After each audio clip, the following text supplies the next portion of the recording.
औज़ुबिल्लाहि मिनश्शैतानिर्रजीम बिस्मिल्लाहिर्रहमानिर्रहीम अल्लाहुम्मा सल्लि अला मुहम्मद व आलि मुहम्मद व अज्जिल फ़रजहुम।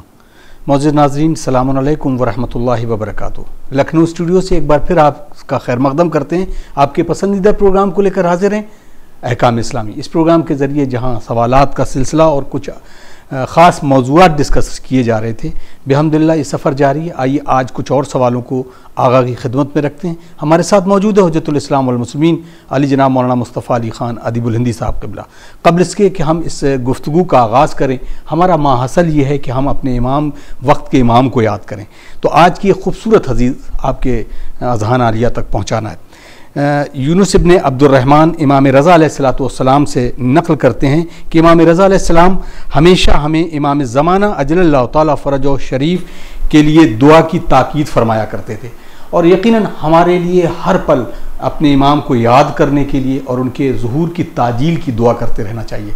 और एक दुआ ये भी कि हमें भी उनके आह्वान अनुसार में शुमार किया जाए। आइए मौलाना का इस्तकबाल करते हैं और इस प्रोग्राम का आगाज़ करते हैं। अस्सलामु अलैकुम। अलैकुम अस्सलाम व रहमतुल्लाह। अगर बहुत सारे सवाल हैं, क़ब्ल इसके कि कुछ और मौज़ूआत डिस्कस करें, एक जहन में सवाल आया तो वो मैं आपसे कर लेता हूँ। जब ईद आती है तो ईद के बाद इंसान ये कहता है कि शैतान को बंद कर दिया गया और ये हो गया और वो हो गया, बहुत सारी बातें होती हैं उस पर। लेकिन मेरा जो एक सवाल ये है कि क्या ईद के बाद जो जिम्मेदारियां एक मोमिन की वो कैसे हैं और कैसे एक मोमिन उसको आगे की जो ज़िंदगी है रमज़ान के माह मुबारक रमज़ान के बाद वो शुरू करना चाहिए उसे। औज़ु बिल्लाहि मिनश शैतानिर रजीम बिस्मिल्लाहिर रहमानिर रहीम अल्हम्दुलिल्लाहि रब्बिल आलमीन व सल्लल्लाहु अला सय्यदिना मुहम्मद व आलिहि तय्यबीन अत्ताहिरीन। देखें, ईद एक तोहफ़ा है जो खुदावंद आलम ने रोज़ेदारों के लिए इस दुनिया में अता किया। असल जो उसकी जज़ा है वो इंशाअल्लाह खुदा रोज़े महशर अता करेगा। लेकिन रोज़ेदारों की 30 दिन की मेहनत के बाद जो एक हदिया खुदावंद आलम की तरफ से उन रोज़ेदारों के लिए वो ईद का दिन है। यानी खुदावंद आलम ने एक अहम दिन करार दिया जो खुदावंद आलम की नज़र में मोहतरम दिन है। रात उसकी मोहतरम है। रवायात में है कि इस रात 4 रातें जिसमें जागने का सवाब है, उनमें से एक रात शबे ईद है। तो उसमें जागने का सवाब, बंदों की जो उन्होंने अमल किया है, 30 दिन मेहनत की है, मशक्क़त की है, खुदा के हुक्म पर अमल करने की कोशिश की है, इसकी जज़ा उनको दी जाए, इस दुनिया की जज़ा के हिसाब से बरकतें उनको अता हों। लेकिन ज़ाहिर है कि इसका ये मतलब नहीं है कि माह रमज़ान ख़त्म हो गया और ईद आ गई तो हम दोबारा अपने उसी चीज़ की तरफ पलट जाएं जहाँ से हमने अपने सफ़र का आगाज़ किया था। कामयाब इंसान वो होता है जिसका एक दिन पिछले दिन जैसा ना हो। ये सिर्फ माली एतबार से नहीं, हर एतबार से। यानी एक आलिम कामयाब तब है जब आज का दिन उसके पास इल्म में कम से कम इतना इजाफा हो कि कल उससे वो बेहतर है, फिर अगले दिन और बेहतर, अगले दिन और बेहतर। क्योंकि बिलाखिर इल्म ख़त्म होने वाली चीज़ नहीं है। इसी तरह माल भी है, बिलाखिर माल भी ख़त्म होने वाली चीज़ नहीं। और हर चीज़ हत्ता मानवियत में, इबादत में इंसान सही और कोशिश करे कि आज की इबादत कल से बेहतर हो जी, और कल जो आने वाला है उसकी इबादत आज से बेहतर हो, तभी इंसान तरक्की करेगा। रमज़ान हमें खुदावंद आलम की तरफ से मिले हुए तोहफ़े के साथ साथ हमें इस बात पर आमादा करता है कि हम अपने अंदर के जो कैलिबर है, जो शैतान को हराने की क़ुव्वत है, जो हमारे नफ्स की ताकत है, यानी हमारे अंदर हमारे जहन की और हमारी रूह की जो ताकत है, उसको हम समझ सकें कि है हमारे पास ये ताकत। हम नफ्स पर काबू कर सकते हैं, हम शैतान को ज़मीन पर गिरा सकते हैं, हम उसके बहकावे से अपने आप को बचा सकते हैं। रमज़ान में आके इसकी तालीम देता है। ये प्रैक्टिस हमें 30 दिन कराई जाती है, इसलिए नहीं कि 30 दिन के बाद ख़त्म कर दें बात, नहीं, ये प्रैक्टिस इसलिए कराई जाती है कि 30 दिन के बाद अब जब तुम माशरे में दोबारा एक नॉर्मल लाइफ की तरफ लौटोगे, जाहिर सी बात है वो सहर नहीं है, वो अफ्तार नहीं है, उस तरह के मसाइल नहीं है, लेकिन अहकामात इस्लामी वैसे ही रहेंगे। हलाल मोहम्मदी सुबह क़यामत तक वैसे ही रहेगा, हराम मोहम्मदी भी सुबह क़यामत तक वैसे ही रहेगा। 30 दिन में हमें ये प्रैक्टिस हो गई है कि हम अपने नफ्स को रोक सकते हैं। यानी हलाल चीज़ों से जब हम रोक सकते हैं कि इंसान कोई उसको देखने वाला नहीं है, फ्रिज में नेमतें भरी हुई हैं, लेकिन सिर्फ खुदा की खुशनुदी के लिए वो आगे बढ़कर इतनी शदीद गर्मी के बावजूद एक गिलास पानी नहीं पीता। क्यों नहीं पीता? क्योंकि उसको खुदा की खुशनुदी के लिए, रोज़े रखने के लिए अपने आप को उसने नियत की, नहीं पीता है।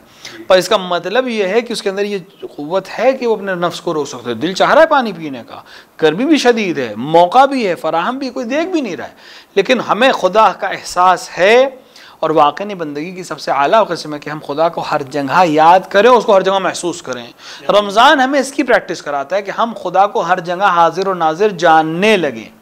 ये इस आयत पर यकीन कर लें कि खुदा देख रहा है। रमज़ान में तकरीबन हम इस आयत पे अमल करने लगते हैं, क्योंकि हज़ारों हमारे ऐसे नाजरीन होंगे जिनको देखने वाला कोई नहीं, रोकने वाला कोई नहीं, टोकने वाला कोई नहीं, फिर भी वो रोज़े को सही से रखते हैं। कोई शैतानी वसवसा आकर उनको रोज़े से हटा नहीं पाता। क्यों नहीं हटा पाता? इसका मतलब ये है कि उनके अंदर कैलिबर है, वो रोक सकते हैं और खुदा की खुशनुदी के लिए इस काम को अंजाम दे सकते हैं। बस अब हमें रमज़ान के बाद हमारी जिम्मेदारी है कि ये ताकत जो हमने अपने अंदर डेवलप की है, ये सिर्फ जो अपने अंदर डेवलप की, इसको हम और अच्छा करने की कोशिश करें।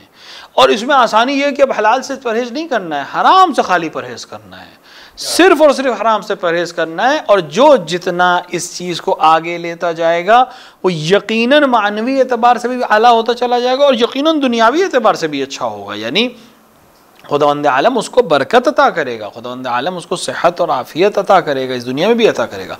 लिहाजा रमज़ान के महीने के तमाम होने के बाद इंसान की ज़िम्मेदारी है कि वो अपने आप को और बेहतर तरीक़े से समाज में और जब लोगों के दरमियान और ईद मतलब वापसी, तो वापसी यानी मेन ज़िंदगी की तरफ जब वापसी हो रही है, आम ज़िंदगी की तरफ जब वापसी हो रही है, तो बेहतर तरीके से हो। लअल्लकुम तत्तकून, शायद तुम मुत्तकी हो जाओ इस रोज़े रखने के नतीजे में।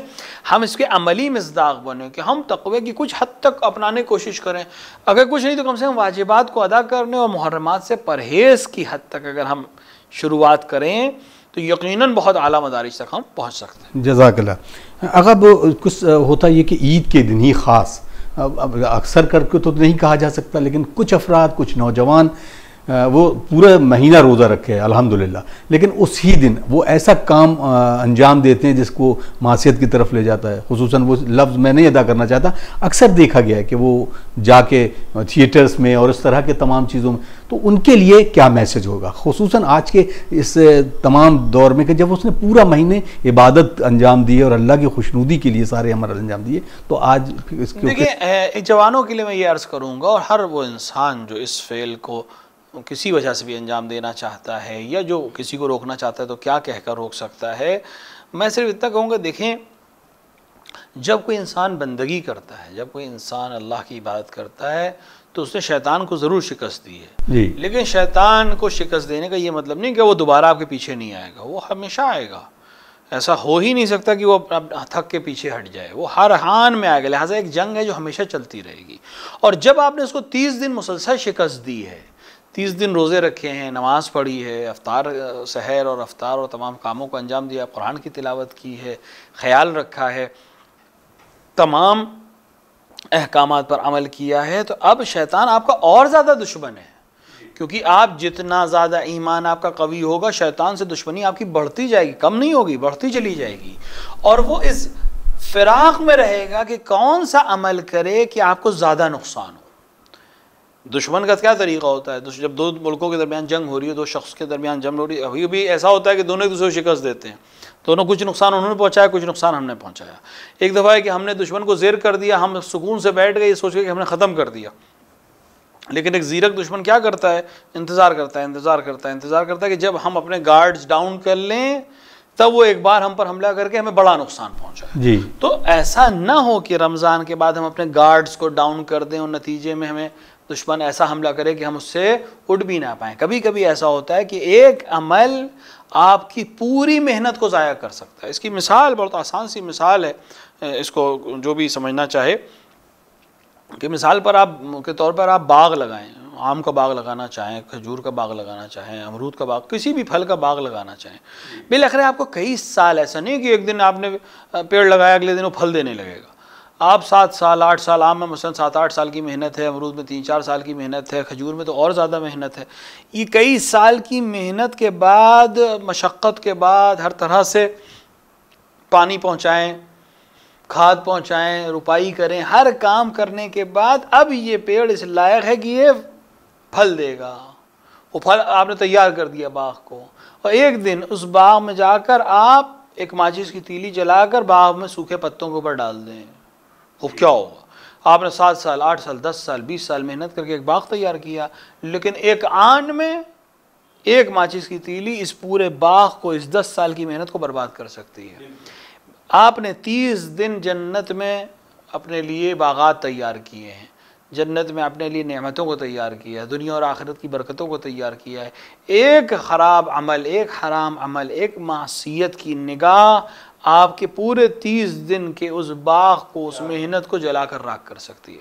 लिहाजा हमें होशियार रहने की ज़रूरत है। वो तो हमारे फिराक में है, हमारा दुश्मन तो ये चाहता है कि हमने जो जन्नत के बाग लगाए वो ख़त्म कर दिए जाएँ, क्योंकि उसने कसम खाई है कि वो अपने तो मोमिनीन को भटकाने की कोशिश करेगा और अल्लाह के बंदों को भटकाने की कोशिश करेगा। तो कौन उससे बच सकता है? जो मोमिन ख़ास होगा, खालिस जो बंदे होंगे, यानी अपने अमल के ज़रिए से जो खुलूस के साथ खुदावंद आलम की पनाह मांगेंगे और अमल खालिस के खुलूस के साथ करेंगे, वो बचेंगे।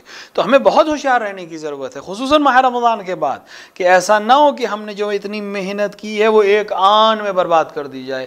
और ये बिल्कुल ना सोचिए कि शैतान आपसे गाफिल है, वो हर हाल में आपके पीछे लगेगा और ज़्यादा लगेगा। जितना आप अमल बेहतर करेंगे उतना ज़्यादा वो आपको परेशान करने की कोशिश करेगा। लिहाजा बहुत अहमियत है कि हम कोई ऐसा अमल अंजाम ना दें जो हमारे इस सारी मेहनत को बर्बाद कर दे। यानी वो ईद का दिन ख़ास के मौलाए कायनात अली इब्न अबी तालिब अलैहिस्सलाम का वो जुमला, हर दिन वो ईद है जिस दिन कोई गुनाह ना किया जाए। तो नाज़रीन, लखनऊ स्टूडियो से ये सवालों का सिलसिला जारी है। एक सवाल बहुत खूबसूरत सा है इनका। साहब सलाम अलैकुम। अलैकुम अस्सलाम। मेरी वालदा का इंतकाल हो गया और इसी साल इंतकाल हुआ, कुछ महीना कबल। तो पहली ईद में क्या कोई ख़ास अमल है जो किया जाना चाहिए? इस पर ज़रा रोशनी डाल दीजिए सरकार। देखिए, जहाँ तक किसी अज़ीज़ का इंतकाल होने का मसला है, माँ का, बाप का, खुदा सबकी वालिदा को महफूज रखे, वालिदैन को महफूज रखे, जो दुनिया से चले गए उनकी मग़फ़िरत फरमाए। लेकिन बिलाखिर रवाल दुनिया ये है, जो इस दुनिया में आया है उसे जाना है। और ज़ाहिर है इस दुनिया का जो सिस्टम है वैसे ही चल रहा है। कोई आएगा, कोई इस दुनिया में आएगा, कोई इस दुनिया से जाएगा, कोई भी इस दुनिया में ज़िंदगी गुजार रहा है। ये सिस्टम है इस दुनिया का। ठीक है कि किसी का जाना हमारे लिए बहुत अज़ियतनाक हो सकता है, खुसूसन माँ का जाना, बाप का जाना किसी के लिए बहुत सख्त हो सकता है, और उसमें कोई शक नहीं है। और इस्लाम ने ताकीद की है कि गम, जो इंसान गमज़दा हो उसका गम में शरीक होने की कोशिश करनी चाहिए। लेकिन दूसरी तरफ हमारे ऊपर अहकामात हैं जिनको हमें बजा लाना है। मसलन किसी का क्या कोई इंतकाल हो जाए तो नमाज साक़ित नहीं होगी, रोज़ा साक़ित नहीं होगा। उसी तरह खुदावंद आलम ने जब किसी दिन को ईद का दिन करार दिया है, तो अब ईद के दो पहलू हैं। एक पहलू है इबादत का पहलू, यानी ईद की नमाज़ पढ़नी है, आपको अमाल करने हैं ईद के। मिसाल के तौर पर ज़ियारत इमाम हुसैन अलैहिस्सलाम पढ़नी है, दुआए नुदबा पढ़नी है, या जो ईद के अमाल की हैसियत से। जाहिर सी बात है ये किसी के आने जाने से कोई फ़र्क नहीं पड़ता, ये हमें अंजाम देने हैं। जो वाजिब है वो वाजिब की हैसियत से, जो मुस्तहब है वो मुस्तहब की हैसियत से। दूसरा जो ईद के अंदर पहलू है वो खुशी मनाने का पहलू है। खूब खुशी मनाने में इंसान को इख्तियार है किस तरह से वो खुशी मनाए। ठीक है, एक इंसान जिसके वालिदा का इंतकाल हुआ है, जिसकी औलाद का इंतकाल हुआ, उसके लिए बहुत सख्त है कि वो उस दिन खुशियाँ मनाए जबकि अभी गम ताज़ा है, और इसमें कोई कबाहत नहीं है। लेकिन हमें इस बात का ख्याल रखना है कि खुदावंद आलम ने इसको ईद का दिन करार दिया है, लिहाजा हम उसको इस बउनवान ईद रखेंगे, वलो हम अपने मरहूम के इसाले सवाब के लिए कोई और अमल उस दिन करें। मसलन ईद का दिन है, हम अपने मरहूम के नाम पर आज पानी पिलाएं लोगों को, या मिसाल के तौर पर कोई शीरीनी खिलाएं लोगों को, या कुछ भी करें कि इसका सवाब उस जाने वाले को मिले, तो ये ज़्यादा बेहतर तरीक़ा है अपने मरहूम को याद करने का और ईद के एहतराम को भी बाकी रखने का। मसलन बहुत से लोगों का अंदाज़ा होता है हम ईद नहीं मनाएंगे। ये जुमला गलत है। जिस चीज़ को खुदावंद आलम ने और आइम्मा अलैहिस्सलाम ने ईद करार दिया है, हम इनका यानी हम इमाम से ज़्यादा अहमियत रखते हैं, हमारा अज़ीज़ इमाम से ज़्यादा अहमियत रखता है, हमारा अज़ीज़ खुदा के हुक्म से ज़्यादा अहमियत रखता है, ऐसा तो हरगिज़ नहीं है।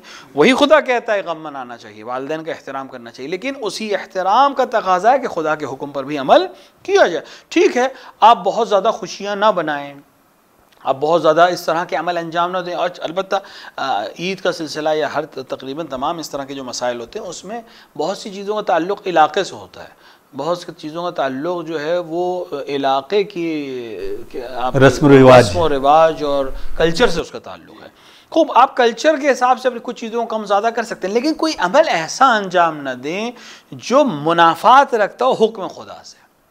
ठीक है, नए कपड़े आप नहीं पहनना चाहते, नहीं पहने, मुस्तहब है, बिलाखिर है। आप मिसाल के तौर पर सिवई, मिसाल के तौर पर हम बर्रे सग़ीर में सिवैयाँ पकाई जाती हैं, आप नहीं पकाना चाहते ना पकाएं, कोई हर्ज नहीं है, लेकिन आप नमाज ईद आपको पढ़नी पड़ेगी।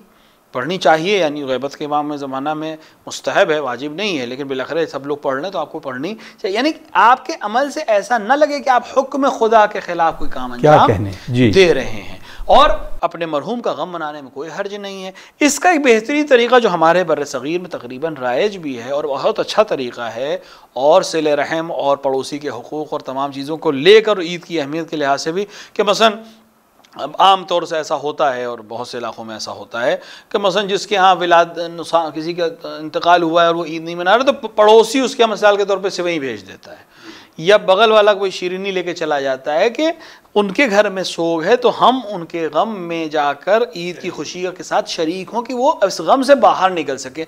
ये बेहतरीन अमल है, इसमें कोई कबाहत नहीं और बहुत अच्छा अमल है। लिहाजा इस तरह के अमल के ज़रिए हम उनके गम को भी कम कर सकते हैं, सिले रहम और पड़ोसी के हुकूक़ को भी अदा कर सकते हैं, और हुक्म खुदाबंदी के आज ईद का दिन है उसका लिहाज भी हमें करना चाहिए। लिहाजा अमल वही है कि आप जो असल हुक्म इबादत है वो तो आपको अंजाम देना है। आप ये कहते हैं कि ईद कुछ नहीं है, मेरे यहाँ गम हो गया, ये जुमला सही नहीं है। लेकिन हाँ, रस्म व रवाज के हिसाब से कम और ज़्यादा करने में कोई हर्ज नहीं है। किसी रस्म को आप तर्क कर दीजिए, अगर वो वाजिबात के ख़िलाफ़ नहीं है तो कोई हर्ज नहीं है। और बेहतरीन तरीक़ा वही है कि हम अमल के ज़रिए से एक ऐसा अमल अंजाम दें जो हमारे मरने वाले के लिए सुकून का सबब बने। हम अगर मिसाल के तौर पर ईद बनाने के ना मनाने के नाम पर आए, कोई ऐसा अमल अंजाम दें जो खुदा को पसंद नहीं है, उस यकीनन उस रूह को भी समझ में, क्योंकि उसके लिए बहुत सी चीज़ें वाज़े हो चुकी होंगी, मरने के बाद रूह के लिए बहुत सी चीज़ें वाज़े हो जाती हैं, उसको भी अफसोस होगा कि मेरी औलाद या मेरे वारसा क्या कर रहे हैं, उनको उससे बरक्स काम करना चाहिए। और रही बात मरहूम के लिए क्या कर सकते हैं या उसको याद कर रहे हो, तो उनकी याद में मैंने अर्ज़ किया, आप किसी गरीब के घर में जिसके यहाँ ईद में वाक़ई ईद बनाने के पैसे नहीं हैं, अगर आप ईद नहीं बना रहे ना बनाइए, लेकिन वो पैसे जिसके ज़रिए से आप 4 कपड़े ख़रीद सकते थे, इस साल नहीं ख़रीद रहे हैं, किसी गरीब को पैसे दे दीजिए कि वो उसके घर में कुछ लोग ईद मना लें। ये बेहतरीन अमल हो सकता है इसाले सवाब के उन्वान से भी, हुक्म खुदाबंदी के बजा लाने के उन्वान से भी, समाज के खूबसूरत बनाने के लिहाज से भी, और सवाब हासिल करने के लिहाज से भी। बहुत शुक्रिया। अगर इससे मिलता जुलता एक और सवाल, कि उन्होंने ये कहा कि कुछ लोग हैं कि जो ईद के दिन काले कपड़े पहनते हैं और जो कहते हैं कि आज इमाम का 10वां इमाम अली अलैहिस्सलाम का, तो इस को किस अंदाज में देखा जाए, और ख़ुसूसन क्या इस दिन ज़िक्र सैयदुश्शुहदा खुसूसन करबला के शहीदों का ज़िक्र, और कुछ लोग वो अक्सर कर खुतबे के बाद भी कुछ जगहों पर देखा गया कि वो एक मसाइब पढ़ते हैं, तो ये कैसा अमल है? देखिए, जहाँ तक सैयदुश्शुहदा अलैहिस्सलाम का ज़िक्र है, बहरहाल ईद के दिन मुस्तहब है आपकी ज़ियारत करना, और ज़ियारत को अगर हम, चूँकि हमारी ज़बान अरबी नहीं है, अक्सर अक्सर जो ज़ियारत पढ़ देते हैं हमें मालूम नहीं होता उसमें क्या है, लिहाजा उसके अंदर मसाइब के जुमले पहले से मौजूद हैं। उसमें दुआ नुतबा की जैसे ताकीद हुई, उसके अंदर मसाइब के जुमले पहले से मौजूद हैं। पस सैयदुश्शुहदा या मासूमीन अलैहिस्सलाम को मसाइब का पढ़ना में कोई कबाहत नहीं है, लेकिन इस तरह से भी अमल ना हो कि वो ईद के मुनाफात लगे। हाँ, ईद का दिन है, दुनिया ईद मना रही, हम सैयदुश्शुहदा को याद कर रहे हैं कि ये ईद की बरकतें आप के जाने के बाद से ख़त्म कर दी गई हैं, हमें ईद की बरकतों से महरूम हो गए हैं, हमारा इमाम गायब है, हमारे इमाम सामने नहीं हैं, लिहाजा हमारे लिए ईद कैसी ईद है? हाँ, हुक्म खुदा है, हम नमाज़ पढ़ेंगे, हम लिबास तब्दील कर लेंगे, हम रोज़ा नहीं रखेंगे, हम अफ्तार कर लेंगे, लेकिन ईद हमारी तभी होगी जब हमारा हज़रत हमारे सामने होगा। इस उन्वान से कोई हर्ज नहीं है। लिहाजा लेकिन जहाँ तक ऐसा अमल करना है जिसकी मासूम ने तायीद नहीं की, मासूम ने तायीद की है ज़ियारत इमाम हुसैन की रोज़े ईद, मासूम ने तायीद की है ज़ियारत सैयदुश्शुहदा अलैहिस्सलाम को जाने के लिए करबला में, ज़ियारतनामों को पढ़ने के लिए कोई हर्ज नहीं करा जा सकता है। लेकिन किसी मासूम से हमें यह हुक्म नहीं मिला है कि हम ईद के दिन मसलन अमीरुल मोमिनीन अलैहिस्सलाम के लिए 10वें के उन्वान से कोई मजलिस करें, क्योंकि 10वें का कोई उन्वान नहीं है, शरअ में कहीं नहीं है। सिर्फ सैयदुश्शुहदा अलैहिस्सलाम की 40 का एक उन्वान है जो हमें रवायात से मिला हुआ, इल्ला किसी इमाम की 40 भी नहीं मनाई जाती है, किसी इमाम का चहलुम नहीं मनाया जाता है, सिर्फ सैयदुश्शुहदा अलैहिस्सलाम का चहलुम मनाया जाता है, किसी इमाम का सेयुम नहीं मनाया जाता, सिर्फ सैयदुश्शुहदा की खासियतें हैं जो सैयदुश्शुहदा अलैहिस्सलाम को दी गई हैं। वो इल्ला अगर आप इस तरह से अमल करना चाहेंगे तो बहुत दफ़ा बहुत मसाइल हो जाएंगे आपके लिए। आप 8 रबीउल अव्वल के बाद फिर कैसे 9 रबीउल अव्वल को जश्न मनाएंगे, जो सबसे ज़्यादा जश्न मनाया जाता है, जश्न का दिन है हमारे लिए, यकीनन जश्न का दिन है, सबसे बड़ी ईदों में से एक ईद 9 रबीउल अव्वल की तारीख़ है, लेकिन एक दिन पहले आपने शहादत इमाम हसन अस्करी अलैहिस्सलाम गुजरी, कम से कम 3 दिन शोक मनाने का हुक्म है, तो फिर हम कैसे 9 को ईद मना रहे हैं? या मिसाल के तौर के ऊपर अगर आप 10वें की बात करें तो बहुत दफ़ा ऐसा होगा कि एक इमाम की शहादत के 10 दिन बाद किसी दूसरे इमाम की विलादत है या कोई और ख़ास मौका है, आप उसको कैसे तर्क करेंगे? लिहाजा ये अक्ल के साथ जुड़ होने वाली चीज़ नहीं है। देखिए, दीन पर अमल करना बहुत अच्छी चीज़ है।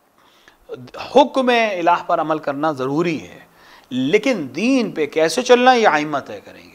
इबादत किस तरह करनी है ये आइम्मा तय करेंगे। हम अपने दिल से चीज़ें अख्तरा नहीं कर सकते। किसी इमाम ने हमें हुक्म नहीं दिया अमीरुल मोमिनीन का 10वां बनाने का, हत्ता किसी इमाम का, रसूल अकरम का 10वां बनाने का हुक्म नहीं है। अगर इस तरह रह जाए तो जिस दिन आप नबी बना रहे हो रसूल अकरम का 10वें का दिन है, आप कैसे उस दिन जश्न मना रहे हैं?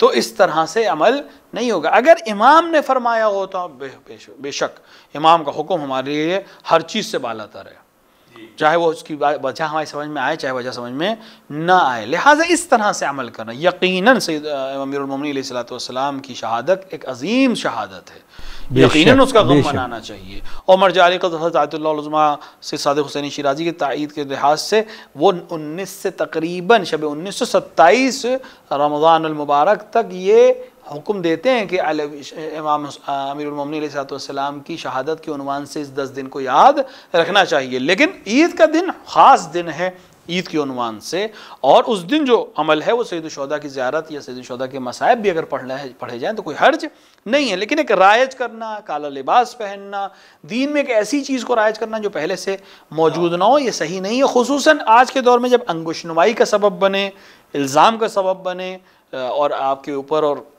मिसाल के तौर पर दूसरे फ़िरक़ के दरमियान राइज करने का सबब बने कि मसलन ये लोग ऐसे हैं जो हुक्म खुदा की मुखालफत करते हैं, तो ये काम और भी ज़्यादा एहतियात के साथ अंजाम देना चाहिए। लिहाजा ऐसा कोई अमल जिसकी ताईद हमारे पास आइम्मा अलैहिस्सलातु वस्सलाम से ना हो वो हमें अंजाम नहीं देना चाहिए। बहुत बहुत शुक्रिया आगा। एक सवाल कुछ अलग सा है, इन्होंने सवाल किया, अस्सलाम वालेकुम। वालेकुम अस्सलाम। मैंने किसी शख्स से कुछ रकम उस शख्स ने मुझे दी और मैं किसी दूसरे को उस रकम को देने जाना था अमानतदारी के तौर पर। रास्ते में अगर किसी चोर या डाकू या किसी भी तरह से वो मुझसे छीन ले या लूट ली जाए तो क्या उस रकम का ज़ामिन मैं हूँगा? इस रकम की मुसालियत कैसे की जाए?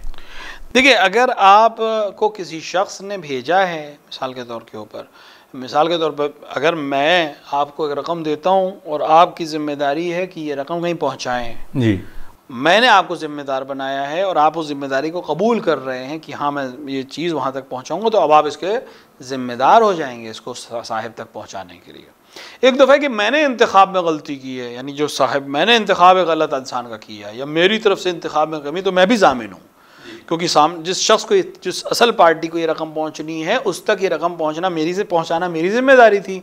मैंने आपका इंतखाब किया, आपसे नुकसान हुआ, तो जिम्मेदार असल मैं हूँ। लेकिन अगर सामने वाले ने देते वक्त कहा कि अब आप जिम्मेदार हैं, ये आपकी जिम्मेदारी है, आप जिम्मेदारी के साथ इसको कबूल करके उन तक पहुँचाएँगे, तो फिर अब आपके ऊपर ये ज़मानत आ जाएगी। लिहाजा अगर आपकी जिम्मेदारी थी पहुंचाना, आपने कबूल किया था जिम्मेदारी को, और आपसे गुम हो गई या चोरी हो गई या किसी ने छीन ली, तो बेहतरीन तरीका तो ये है कि आप ज़ामिन होने की हैसियत से इसको अदा करें जी। लेकिन अदा नहीं कर सकते हैं किसी वजह से, तो बेहतर ये है कि जो असल जिसने आपका इंतखाब किया था उससे और जो शख्स जिसका वो माल है, ये तीनों के साथ बैठ के आपस में मुसालहत करके इस मामले को हल कर सकते हैं। वह इल्ला आप ज़ामिन हैं और ज़ामिन की गर्दन के ऊपर से ज़मानत सिर्फ साहिब माल ही हटा सकता है। बहुत बहुत शुक्रिया। अस्सलाम वालेकुम मौलाना साहब, मेरा सवाल है कि खुम्स कितनी रकम पर निकाल सकते हैं? मसलन किसी के पास अगर 1 लाख रुपए है तो उसमें कैसे खुम्स निकाला जाए? देखिए, खुम्स कितनी रकम का मसला नहीं है, जितने भी साल के खर्च निकालने के बाद, सारे मसरूफ़ बखारे जो सब चीज़ें निकालने के बाद जो भी पैसे आपके पास बच रहे हैं उस पर खुम्स वाजिब है, भले 1 रुपया बच रहा हो, उस पर खुम्स यानी उसका 20% आपको देना है। सवाल जैसा किया कि अगर 1 लाख रुपए के पास हैं तो 20,000 रुपये उसके खुम्स बनेंगे, जिसमें से 10,000 रुपये सहम इमाम हैं और 10,000 सहम सादात हैं। बेहतर यह है कि सहम इमाम वकील मरजा या उसके वकील तक पहुंचाया जाए। अगर सहम सादात किसी को देना भी चाहें तो मरजा या उसके वकील से इजाज़त के साथ ही ये अमल अंजाम दीजिए। बहुत बहुत शुक्रिया। नाज़रीन, आप देख रहे थे प्रोग्राम अहकाम इस्लामी और वक्त इजाज़त नहीं देता कि मज़ीद गुफ्तगू की जाए। आइए हम अपने वक्त के इमाम को याद करते हैं, उनकी ज़ुहूर की ताजील की दुआ करते हैं। अपने मेज़बान अथर काज़मी को इजाज़त दें। वस्सलामु अलैकुम वरहमतुल्लाहि वबरकातुहू। अल्लाहुम्मा अज्जिल लिवलियकल फ़रज।